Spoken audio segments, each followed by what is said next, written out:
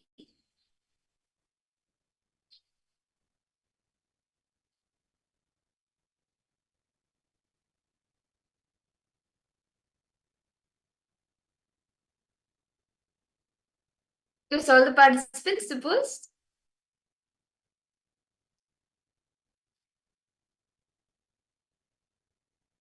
Masiyavu, Ma Vamadevi, Ma Ananda Agora Rupini, Ma Sharmain. Each of you, how did each of you manifest this power? What did you experience? Ma Margarita?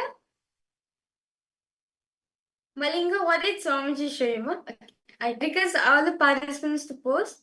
What is it that Swamiji showed for each and every one of you? Ma Ghore Rupini, Nithyanandam. One, if you drink some water and kamma, you'll feel fresh, you'll feel better. Ma Gab. Ma Kaili Wong. Each of you first. How did each of you manifest this power? How did each of you experience this power? Mani Durga.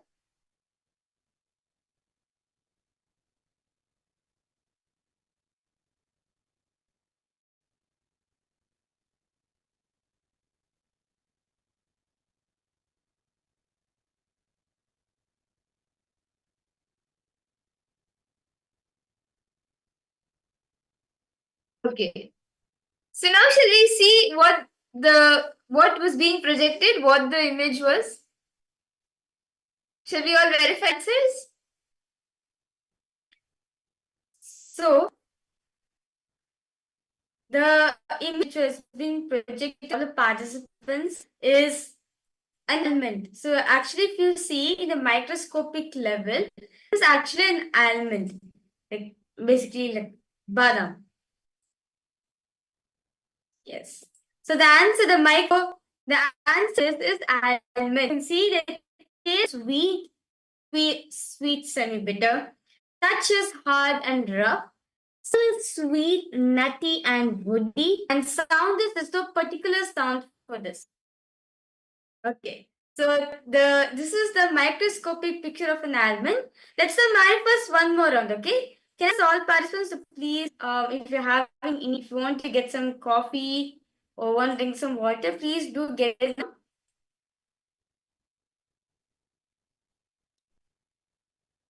Okay. So now, shall we do another round? We'll be projecting an image for all of you. I request all the participants to please tie your eyes. Please take a moment to tie your eyes. Ma Ananda Agora Rupini, Ma Siyavu, Ma Gabriel, Ma Margarita, Ma Wen Mei Wei, Nithyanandam, Ma Agora Rupini, that's fine. Ma, I request you, Ma Agora Rupini. If you want to tie the eye band, you can tie the eye band. Or if you want to drink some water, you can drink the drink. No problem. I feel if you drink water, it will be fine for you. I see so many participants logged in. Ma Siyahu, Ma Vamadevi, Ma Shuli Durga, Ma Shobhana, Ma Gabriel Harris, Ma Kritika. Yes, Nithyanandam. Nithyanandam, Maka. Okay. I request all participants, please participate. See, only if you participate in the palm manifestation, you'll feel a confidence. You'll build a confidence within yourself that Swamiji is manifesting through you. Okay, so now we'll be projecting an image for all of you. Start seeing. Connect Swamiji intensely. You can chant the Maha. Connect to Swamiji intensely and be aware. Focus on all your senses. Try hearing,